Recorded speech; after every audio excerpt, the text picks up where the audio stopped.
श्री गुरुभ्यो नमः। आज मैं एक हिंदी सिनेमा गाना बजाता हूँ वायलिन पर। वो गाना का नाम जो है पंच बनूं उड़ते फिरो मस्त गगन में। ये पिक्चर का नाम है चोरी चोरी। उसमें एक्ट किया है नरगिस दत्त ने और गाना का गाया है लता मंगेशकर। उसका म्यूजिक डायरेक्शन किया है शंकर जयकिशन। इसका हसरत जयपुरी लिखा था इसका ये सॉन्ग का। తెలుగులో ఇప్పుడు చెప్తాను। ఏంటంటే ఈ సినిమా సందర్భంలో లతా మంగేష్కర్ పాడిన పంచిబను ఉర్తిఫిరో పాటను నర్గిస్ ఇంటి నుండి పారిపోయిన తర్వాత తనకు కొత్తగా లభించిన స్వేచ్ఛలో మునిగిపోతున్నప్పుడు చిత్రీకరించారు ఈ పాట. దాని అర్థం అనమాట అది. శంకర్ జయకిషన్ స్వరపరిచిన మరియు హస్రత్ జైపూరి రాసిన ఈ పాట కమింగ్ త్రూ ది రై అనే సాంప్రదాయ స్కాటిష్ ప్రమాణంలో ప్రేరణ పొందిందన్నారు. పాశ్చాత్య ప్రభావాలతో పాటు హిందుస్థానీ శాస్త్రీయ సంగీత ప్రియులు ఈ శ్రావ్యత పెంటాటోనిక్ రాగ భూపాలిపై ఆధారపడి ఉందని కూడా వాదించవచ్చు. నిజానికి చోరీ చోరీ సౌండ్ ట్రాక్లో కనిపించే సంగీత ప్రభావాల వైవిధ్యం దీన్ని శంకర్ జయకిషన్ యొక్క అత్యంత విలువైన స్వరాల్లో ఒకటిగా చేస్తుంది.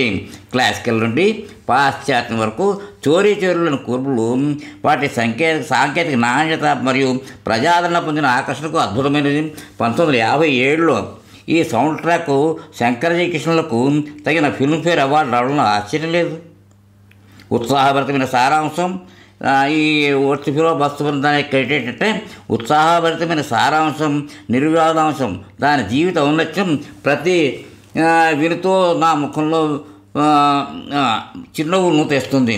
నేను వైద్య పాఠశాలలో నా అంగీకారం జరుపుకుంటున్నప్పుడు భవిష్యత్తులో ఈ జాయ్ స్ఫూర్తిని ఎల్లప్పుడూ దృష్టిలో ఉంచుకుని నా కళలు కొనసాగించాలని ఆశిస్తున్నాను.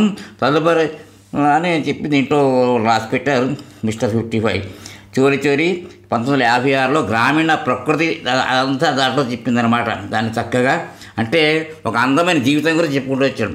అంటే అలా చెప్తాడు. దాని అర్థం ఏంటంటే పంచిబను ఉర్తిఫిరో సాహిత్యక అనువాదం ఏమిటంటే ఉర్తిఫిరో మస్తు గగనమే అంటే ఒక పక్షిలా నేను అందమైన ఆకాశంలో ఎగరాలనుకుంటూ ఉన్నాను. నేడు నేను ప్రపంచ తోటలో విముక్తి పొందాను. ఆజ్మై ఆజాద్ హూ దునియాకే చమన్ మే అన్న దానికి అర్థం అన్నమాట. హిల్లోరి అని పాట వాళ్ళు చెప్తుంటారు. నా జీవితంలో ఉదయ వెలుగు ప్రకాశవంతంగా ప్రకాశించింది. ఇవంతా కూడా దాంట్లో అర్థాలు వస్తూ ఉంటాయి అన్నమాట. దీన్ని చాలా చక్కటి సంగీతం కూర్చున్నటువంటి చిన్నతనంలో ఇది ఈ పాటని ఎందుకు వాయించుతున్నానంటే కారణం నేను డిగ్రీ చదువుతున్నప్పుడు నాకు ఒక ఫ్రెండ్ అతను పాటలు ఆడేవాడు. నేను మ్యూజిక్ అది అప్పుడు తెలిసిన దాంట్లో అన్నమాట. ఇంటి క్లాసికల్ మ్యూజిక్ ఉన్నప్పుడు సినిమా పాటలు మా నాన్నగారు వాళ్ళు వాయించే వరకు నోటేషన్ చేత కాదు, పాట మీదలో వాయించుకోవడం. అలాంటి సందర్భంలో ఏమైందంటే పాట పాడమంటే అతను విన్నాడు. మ్యూజిక్ ఎలా హమ్ చేస్తుంటే నేను వాయిస్తుంటే ప్లీజ్ అయిపోయాడు. తీసుకుని తను రూమ్లో ఉండేవాడు అప్పుడు కాలేజీలో. వాడు రూమ్కి తీసుకెళ్ళిపోయి ఈ పాట వాయించండి సార్, చాలా బాగుంటుంది సార్ అంటూ అతను హమ్ చేస్తుంటే నేర్చుకుని ఇలా పాట వాయించాను. అప్పుడు తర్వాత నేను మళ్ళీ డిపార్ట్మెంట్లో చేరిన తర్వాత 77 అంటే చేరిన తర్వాత 79, 86 దాకా అప్పుడు ఎప్పుడైనా వాయించానేమో గుర్తులేదు. ఒకసారి 2 వాయించుతాను బయట అంతే. తర్వాత అంటే ఇంచుమించుగా నాకు అది 56లో అంటే నేను పుట్టిన 4 సంవత్సరాలకి ఈ సినిమా వచ్చి ఇంచుమించుగా చెప్పాలంటే నేను 52లో పుట్టాను. అంచేత ఇది సుమారుగా అంటే సుమారు 70 సంవత్సరాల క్రితం పాట అనమాట. కాలేజీలో వాయిస్తే కూడా చప్పట్లు బ్రహ్మాండంగా వచ్చాయి అప్పుడంటే బాగా ఉంది. ఇప్పుడంటే ఆ ఇంటర్లో మ్యూజిక్ అవన్నీ వాయించడానికి నిజంగా చెప్పాలంటే కొంచెం ఈ మధ్య ఓపిక సన్నగిలింది. ఎందుకంటే కూర్చుని వాయిస్తాం కాబట్టి కాళ్ళు కూడా తిమ్మిర్లు పడుతూ ఉంటున్నాయి. కొంచెం ఇది మీ అందరికీ చెప్తుంది అనమాట. ఏంటంటే కానీ ఓ పెద్ద హృదయంతో ఆలోచించి అది పాత పాటలు కాబట్టి బాగా హిందీ అజ్ఞానం ఉన్నవాళ్ళు చక్కగా ఎంజాయ్ చేస్తారు. మ్యూజిక్ చాలా బాగుంటుంది. అసలు దాంట్లో మీరు చాలా ఇదిగా ఉంటుంది. నేను ఫస్ట్ టైం వాయించినప్పుడు అక్కడ ఇన్స్ట్రుమెంట్ మ్యూజిక్ ఈఎంఈలో వాయించినప్పుడు చాలా బాగా వచ్చింది. రిసెప్షన్ చాలా బాగుంది. అప్పుడు అది చెప్దాం అనుకున్నాను. మీరు కూడా విని ఎంజాయ్ చేయండి. సంతోషం. నమస్కారం.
ఇంతవరకు మన ఛానల్కి ఎవరైనా సబ్స్క్రైబ్ చేసుకోకపోతే ఇప్పుడే ఈ క్షణమే సబ్స్క్రైబ్ చేసుకుని ఆ పక్క నుండి బెల్ బటన్ మ్రోగించి మమ్మల్ని ప్రోత్సహిస్తారని మనస్ఫూర్తిగా కోరుకుంటూ సర్వే జనా సుఖినో భవంతు, లోకా సమస్త సుఖినో భవంతు. ధన్యవాదాలు. స్వస్తి.